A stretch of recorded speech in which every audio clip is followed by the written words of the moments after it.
असलेले आपले सर्वांचे आणि काँग्रेस पक्षाचे वरिष्ठ ते अभय पाटील, गोपालदादा तिवारी, संगीताताई तिवारी, दरेकर साहेब, सुजाताताई शेट्टी, रफिक शेख साहेब, सर्व ब्लॉक अध्यक्ष, युवक काँग्रेस अध्यक्ष सौरभ आमराणे, त्याचबरोबर आमचे वकील साहेब आणि यशवंत पारखी असतील.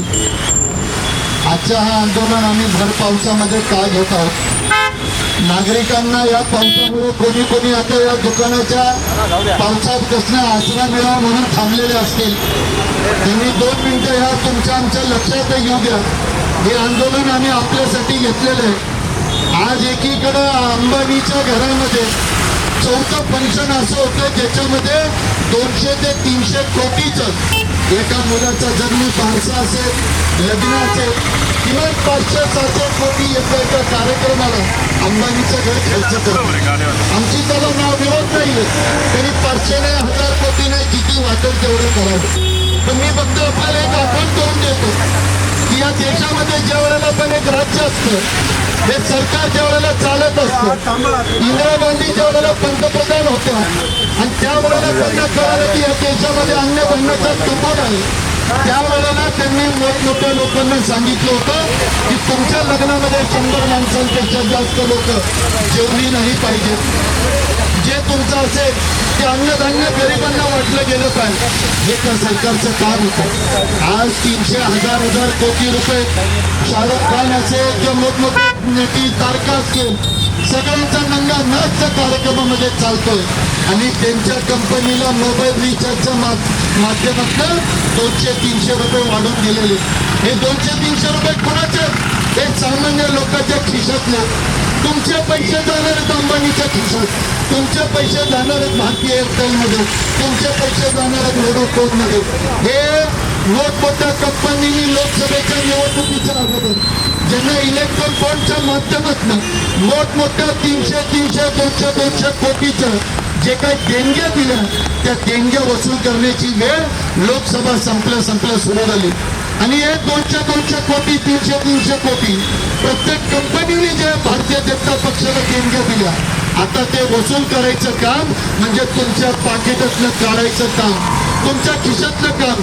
एक मोबाईल रिचार्ज जो 200 रुपयाचा होता त्याला 30% 40% वाढवले. आज कशासाठी वापरतात? त्याचे दिवस कमी केले. पहिले 30 दिवस होते, त्याला 28 दिवस केले. त्याचं ड्युरेशन कमी केलं. हे कोण वापरतोय? हे रिक्षावाला तुझ्या मॅपसाठी वापरतोय, टोलावाला वापरतोय, हा कष्टकरी वर्ग वापरतोय. मला कधीतरी फोन येईल, मला लोकेशन पाठवलं जाईल, मी त्या लोकेशनवर गाडी घेऊन जाईल आणि मला 200-300 रुपये दिवसाला मला पैसे मिळतील, ज्याच्यामध्ये मी माझ्या घरची चूल पेटेल. या विचाराने आजपर्यंत काँग्रेसच्या सरकारने जेवढा खर्च येतो स्पेक्ट्रमला, तेवढ्या याच्यात जेवढी सरकार चालली पाहिजे तेवढी चालवली. पण भारतीय जनता पक्षाने आपल्या सरकारी टेलिफोन कंपन्या त्यांना बंद केले आणि रिलायन्स वाल्याला पुढाकार दिला. आणि आज रिलायन्स काय करतोय? आपण पूर्वी पण आपलं ऐकलं असेल की पूर्वीचे काही गुन्हेगार होते, ते तुम्हाला चरस गांजा असेल ते फुकटात द्यायचे आणि ज्या वेळेला तुम्हाला लग लागेल, ज्या वेळेला तुम्हाला आता त्याच्या बिगर राहता येणार नाही, त्यावेळेला त्याचं काम फुकट करायचा. या रिलायन्स जिओवाल्यांनी तेच केलं. आता तुम्हाला 2 GB लागते. पहिले तुम्ही 500 आणि 100 MB मध्ये काम करत होते, आता तुम्हाला किमान 2 GB लागतात. मग 2 GB लागतंय ना, मग आता ते पैसे 200 काय 300 तू देशील, कारण तुला लोकेशन येणार नाही, तुला गुगल मॅप चालवता येणार नाही, तुला कुठं फोन आला तर तुला कष्ट.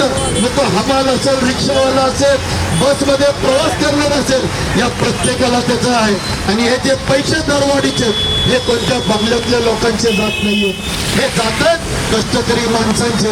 म्हणून आमची आपल्याला विनंती आहे, काँग्रेस पक्षाच्या वतीने आपल्याला विनंती आहे की आपण आपल्या माध्यमातून या दरवाढीला विरोध केला पाहिजे, या मोबाईल रिचार्जला तुम्ही विरोध केला पाहिजे आणि सरकारला सांगितलं पाहिजे की ह्यांचा काय जो काय खर्च असतो, हे कंपनी केवढे पैसे कमवतात, एकदा जाहीर वृत्तपत्रामध्ये आलं पाहिजे आणि मग आम्हाला कळलं पाहिजे की मोबाईल रिचार्जमध्ये आम्हाला किती पैसे द्यायचे. एवढंच बोलून मी थांबतो. धन्यवाद. जय हिंद, जय महाराष्ट्र.